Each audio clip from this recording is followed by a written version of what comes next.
Hey, what's up, lightboltjoe here. Today we are going to discuss Insidious Chapter 2. This is written by Leigh Whannell. This is directed by James Wan. Our dynamic horror duo kings are back.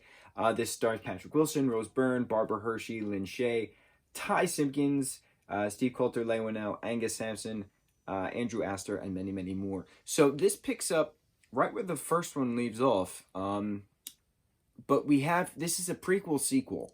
So we have young Josh in 1986 meeting Elise for the first time, having his mom Lorraine bring Elise into the house, meeting their friend Carl, Elise's friend Carl, who can also see things, but he uses dice to communicate, which is a pretty neat thing. And then it's a matter of finding out who is this woman in a black wedding dress and a black veil that's trying to take over Josh's body. But in the same process, it's figuring out who is now in adult Josh's body after the events of, all the hauntings and stuff that happened within their house, because Dalton was astral projecting, and then Dalton came back to his body, but Patrick Wilson's character of Josh never got back to his body. This woman in black came into his body instead. So she's the one, technically, who killed Elise. So Elise is now in the further. Elise is now in this purgatory spirit realm.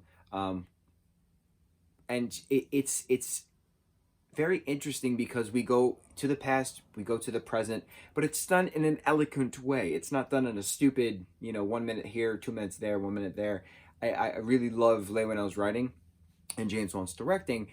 Obviously, I've praised them for years, but it's a very cohesive plot point of getting information from the past to use for the present. So it's like if you're looking at the VCR.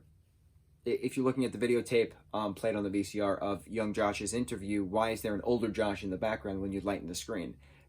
Things like that. So it's the further is a place that does not involve time. So you can go to the past to get information to bring back to the present.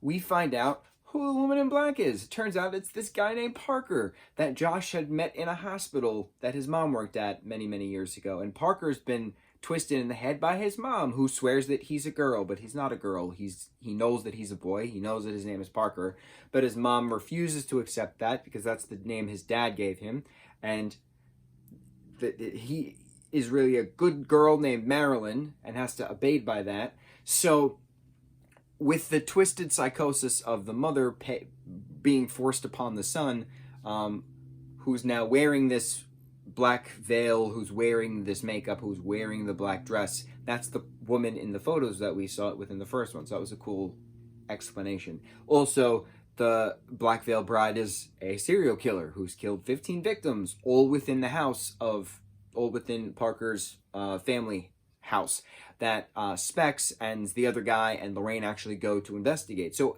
a lot of this takes place in an abandoned hospital, and then there's the abandoned house, but then there's also back to Lorraine's house, and then back to the original house that we met at one point. It's pretty cool because it jumps from time to time, but it does so coherently that we'll get information from this one particular time period to use in this present. Dalton then realizes that he can actually go into the further to save his dad and to save Carl, who are both not dead, takes them all out. Everybody goes back to their bodies, but then it's now Elise is a ghost, is a spirit, who is still working with her two sidekicks, Leigh Whannell and the other guy for that matter, to then do more investigating, to do more helping through the other side. Very cool, having a ghost partner in crime on this side. So I'm very curious what the third one is. I'm very curious what the fourth one is. I know Leigh Whannell wrote and directed the third, so I know it's going to be awesome. He wrote the fourth. I don't think he directed the fourth. And I think he's writing the fifth. And Patrick Wilson, who plays Josh Lambert, is going to be directing the fifth. I really hope Rose Byrne comes back for the fifth, because I know Ty Simpkins is playing an older version of himself in the fifth movie. And it's just cool seeing these characters grow, having them deal with one evil entity versus the next possession thing. Ghost stories are freaky, but this brings it to a whole different metaphysical level, talking about astral projection, talking about the further, talking about different planes, different realms. Yeah, this is a creepy film. I absolutely loved it. But I love that we get backstory on these villains, on these evil spirits, on these evil entities, and why they're trying to take over bodies, and how their bodies are deteriorating if they don't do what the evil presence wants. Ugh, chills. I love it. Absolutely great horror film. More to come. Mucho mahalo.